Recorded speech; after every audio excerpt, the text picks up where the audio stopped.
When you're the most pivotal serial killer in a long time, you're named the Bayou Strangler, also known as Ronald Dominique.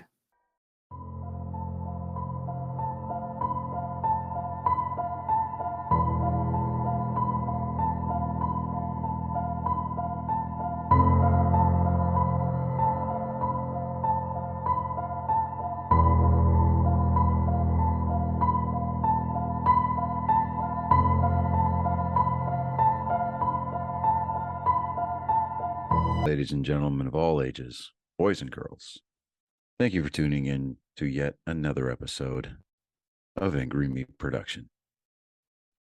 We appreciate you coming in and letting us be a part of your lives week in and week out. We hope to do our best to present you with something that your eardrums delight in. Whether you're looking at us on YouTube or Rumble, or listening to us on Spotify, Google, or Anchor, or any of the other podcast services that we are currently on or trying to get on. We thank you. And if you don't mind, at the end of every episode, stop by, leave us a comment, leave us a like. If it asks for 5 stars, we'll take 5 stars, even if you don't like us. 5 stars are what it's all about. With that being said, we hope you enjoy our attempt to make our advocation our vocation. Ladies and gentlemen, let the games begin. We here at Angry Me Production want to thank our sponsor, Mobile Notary Mindy. She's certified with the National Notary Association. She's also bonded and E&O insured.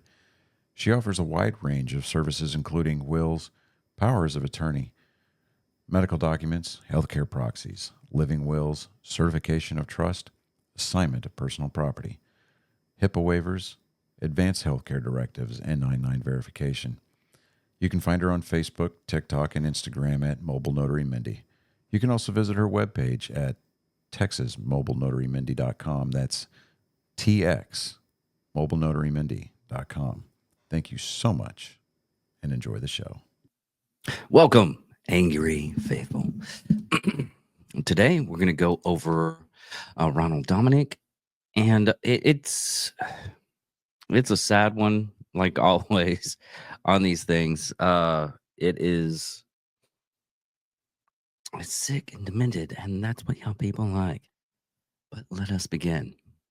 Ronald Joseph Dominique was born January 9th, 1964, in Thibodaux, Louisiana. The youngest of 6 children, his parents were poor laborers who lived in the trailer park located outskirts of the city. He had attended local Thibodaux high school. During his school years, Dominique was known for his metadolic temper, which basically means he had a concept fondly thought of ancient and medieval pre-model medicine in Europe that is described the condition characterized and marked in depressed mood, body complex, and sometimes hallucinations and delusions. Lack in communication skills and a weight problem. These, coupled with low self-esteem and poor health, made him a target for bullying. Despite singing in the school choir, Dominique was considered an unpopular social outcast since he did not play sports, didn't do drugs, or drink alcohol. Shortly before leaving school, Dominique discovered that he was gay and visited a local gay bar several times. However, some of his classmates seen him there, resulting in harassment. Dominique uh, denied accusations of being homosexual. He graduated high school in 1983 because of his family's financial circumstances. Dominique had lived out his child and adolescence in poverty. After leaving school, he attended the Nicole State University where he studied computer science. However, he quickly lost interest and dropped out of school in the mid 90s. His first offense was on June 12th, 1985. Dominique was arrested in charges of sexual harassment committed via telephone, for which he was fined $75. Because of the lack of education, Dominique was forced to engage in low-skilled labors for the following years and struggling to hold down jobs due to his disciplinary issues. unwilling to keep a steady job for long periods of time. He survived by living off of relatives and other people's income, most notably his mother's and older sister living with each other them, uh, from time to time. He was arrested for drunk driving in May 1994 and was fined for the offense. 2 years later, on August 25th, 1996, a particularly naked male youth jumped out of the window of the residence of Dominique's sisters, where he was living at the time. And the neighbors told Dominique he sexually assaulted and attempted to kill him. Dominique was arrested, and his bail was set by $100,000. $100,000. Then the case was transferred to the court, and the prosecutor's office was unable to locate the alleged victim or establish his identity, eventually resulting in the case being dismissed in November of that year. A man of small stature, Dominique later claimed to investigators that he was targeted and sexually assaulted by certain prisoners while incarcerated for this offense. On February 10th, 2002, Dominic was arrested again, this time for assaulting a woman in Thanborn Parish. Terborn? I think it's Terborn. I said that wrong. It happens. Terrebonne. Yeah, Terborn Parish during the Mardi Gras Festival. Ronald claimed that the woman had hit a baby stroller in one of the parking lots due to her dangerous driving, after which she began an argument with her, demanding an apology. After the woman apologized, he punched her in the face. just the fact that I was like, I demand an apology. You apologize. Good. Punch her in the face. He was charged, but the case was later dropped after an argument of reconciliation was reached between him and the woman with whom he had made amends. As a homosexual man, Dominique was unmarried and had no children, preferring to spend most of his free time in gay bars, often dressed as a singer, Patti LaBelle. Interesting choice. Of whom he was a great fan. Dominique was unable to establish a serious relationship and often looked down upon the local homosexual community. Good Lord. It's pretty bad.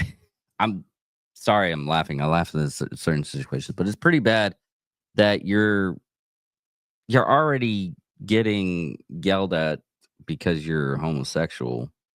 In the bio, lots of change since then. And then the people that are homosexual don't even like you either. It just shows that how much he was probably out there. Anyways, Dominic's victims tend to be teenagers as men between 16 to 46, but not all of them were homosexual. Most of the victims were African American. He'd often meet them during walks or drives in his pickup truck, and as well in homosexual bars.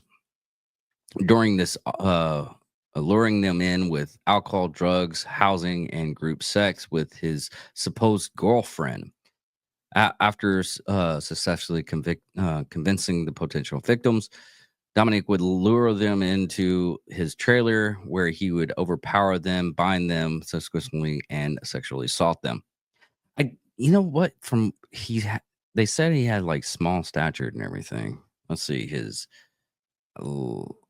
I don't have his bio of how big he was.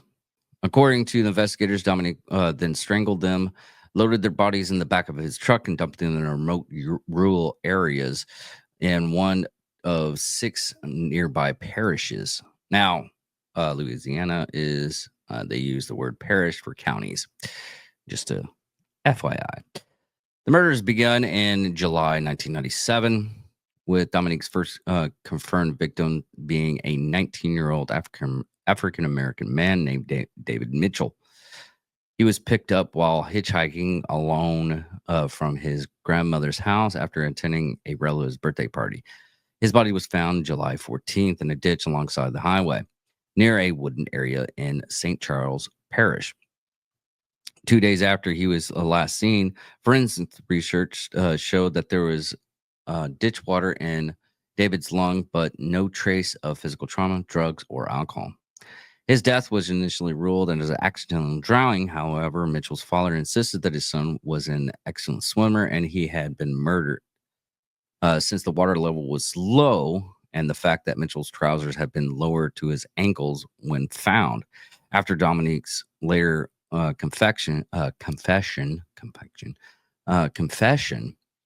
the deceased relatives denied that he was homosexual, using drugs, or had financial troubles. Dominique next two murders were taken place in the St. Charles Parish. The first was in December 1997 when he strangled 20-year-old Gary Pierre, who had recently been arrested for drug trafficking. His body was found in the fully clothed with no signs of physical trauma or drugs found in his system. The second killing was occurred in July 31st, 1998, when he killed 38-year-old Larry Ranson, a drug addicted vagrant. Vagrant's another person for a person of low income or homeless. Ransom was the first victim subject to bondage by Dominique. In early October 1998, Dominique met 27-year-old Oliver LeBanks in Metairie. After his arrest, he claimed that the drug-addicted LeBanks offered him sexual services in exchange for money, after which Dominique had sex with him, then beat him and strangled him. LeBanks' body was later disposed of on the outskirts of Metairie, where it was found on October 4. During the autopsy, traces of Dominique's semen was found in Oliver's body. Relatives and friends of LeBanc later confirmed that he had only recently restored to leading a vagrant's life after he had been fired from his job for using drugs. In October 1998, he met a 16-year-old Joseph Brown in Keener and lured him into his truck, successfully to sell him crack cocaine. After sharing it together, Dominique beat the teenager several times in the head with a blunt object and then strangled him with a plastic bag. A month later, 18-year-old Bruce Williams fell victim to Dominique in similar circumstances. In May 1999, Dominique was cruising around Keener when he came across 21 Manuel Reed, who offered to sell him drugs. Agreeing to the offer, Dominique led him into his truck, where he sexually assaulted and then strangled Reed, later dumping his corpse into a dumpster in the city industrial zone, about a mile from where Brown's body would be found. Similar to LeBank's, semen trace semen were found in belongings of the unknown male. A month later, Dominique killed 21-year-old Angel Mejia. I'm totally messed that up. A hobo with a past conviction for drug possession. At first, the killer tried to dump Majella's corpse into a dumpster, but after discovering that it was full, he discarded it into the streets. After examining the corpse, the coroner concluded that the victim had been tied up with a rope prior to his death. While investigating the killings, law enforcement established that Mejia, Brown, and Pierre all knew and lived in close proximities of each other. In late August, Dominic met 34-year-old Mitchell Johnson, offering him drugs in exchange for sexual favors. He then took Johnson to the forest outside of Metairie, where he tied, sexually assaulted, and strangled him. Mitchell's full nude body was discovered on September 1st. In January 2000, Dominique claimed another victim, 23-year-old Mitchell Varant, in Laforche Parish in early October. He became closely associated with the 20-year-old Keith Randolph Jr., a prosecuted child molester who lived near him in the trailer park. Dominic lured Randolph into his trailer, telling him that a girl wanted to have sex with him, and he then attacked and murdered him. The only one that hmm, the only one that I don't really care about is this one, Keith Randolph. You deserve that, even though it's kind of like serendipitous, really, because anyways, he then took the body out into the field of the city where partially naked remains were found on October 6th. On October 12th in 2002. In the late evening, Dominique met 26-year-old Enka Jones. Anaka. Is it Anaka? Anoka. Anoka. A financially strained petty criminal in the streets of Humas. He attacked Jones, after which he tied up, sexually assaulted, and strangled him. Dominic later dumped the body in the highway overpass where it was discovered several hours later. In late 2002, Dominic and his sisters moved to Royal Unincorporated Community in the Bayou Blue. There, he found a job as a specialist who checked electricity levels and local power supply, which allowed him to particularly travel. Around this time, Dominique killed a 19-year-old Daryl Woods, dumping the body, both him and his bicycle, in the rear field. Woods' decomposed and partially naked body remained undiscovered until May 24, 2003.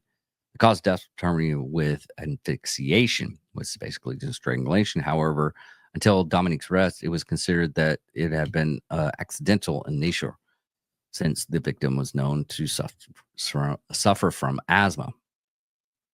In October 2004, Dominic lured 46-year-old Larry Matthews to his house and the promise of drugs. But during the process, Matthews lost consciousness due to an overdose, after which Dominic sexually assaulted and strangled him. That's got to be messed up. Promises drugs, goes to the house, loses consciousness because he overdosed already. And then, okay. He later dumped Matthews' bodies 20 miles away from the crime scene. Nobody initially reported Matthews missing, since he was homeless at the time. And his identity later had been unestablished only by fingerprints. Dominique's next victim, his first white victim, was 21-year-old Michael Barnett, whose body was found on October 24th, 2004. So in February 2005, Dominique murdered 22-year-old Leon Lorette, an alcoholic vagrant who had been previously lived with two other victims, Barnett and Anoka Jones, who was eventually considered the prime suspects in Jones's murder, as he was the last person to see him prior to his former disappearance.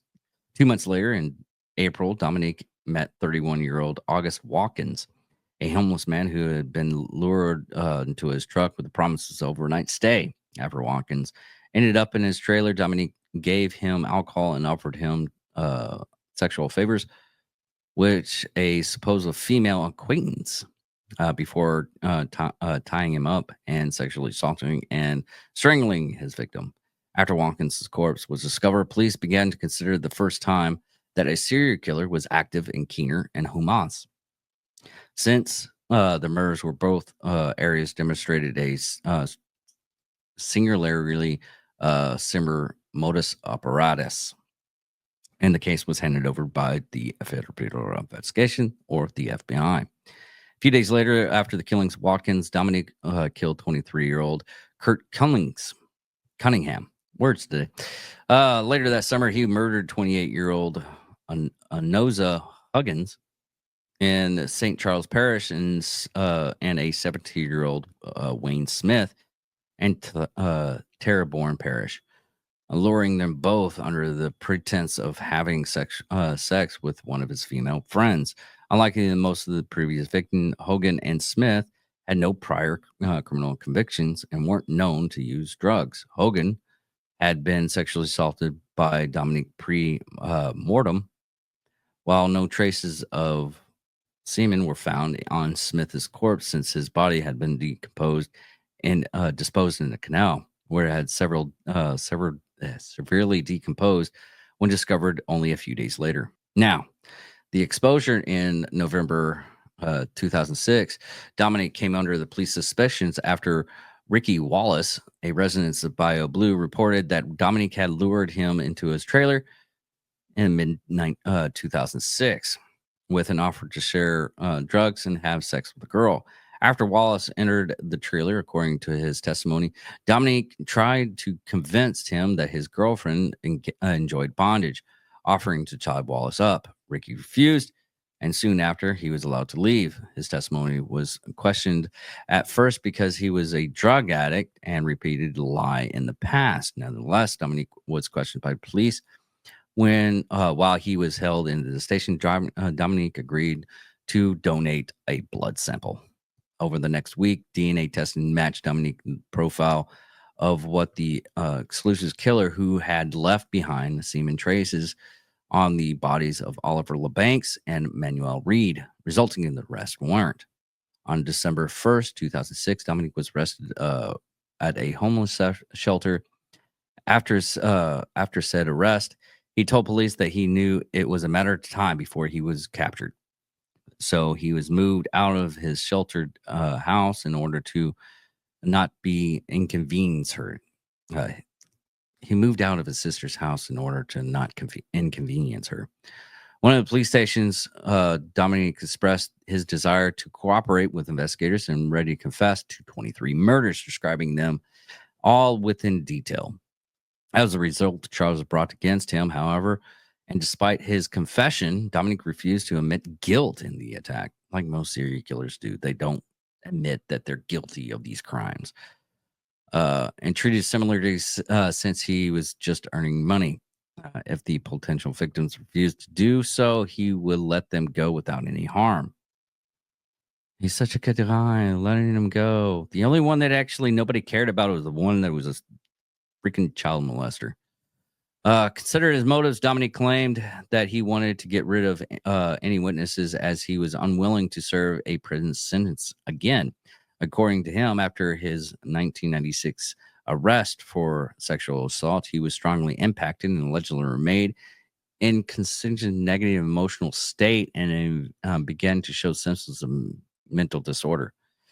Sorry, I don't like people like this. I don't like people that appalls me. Anyways, after the accepting the plea bargaining from prosecutors on September 24th, 2008, the court found Dominique guilty of all charges and sentenced him to 8 life sentences without parole. Dominique had avoided the death penalty by plea guilty to all charges and is incarcerated in Louisiana State Penitentiary. And he's still alive. He's around about 60 right now. But other than that, everybody, that is it. That is Ronald Dominique. Thank you all for listening. Thank you all for watching. Goodbye.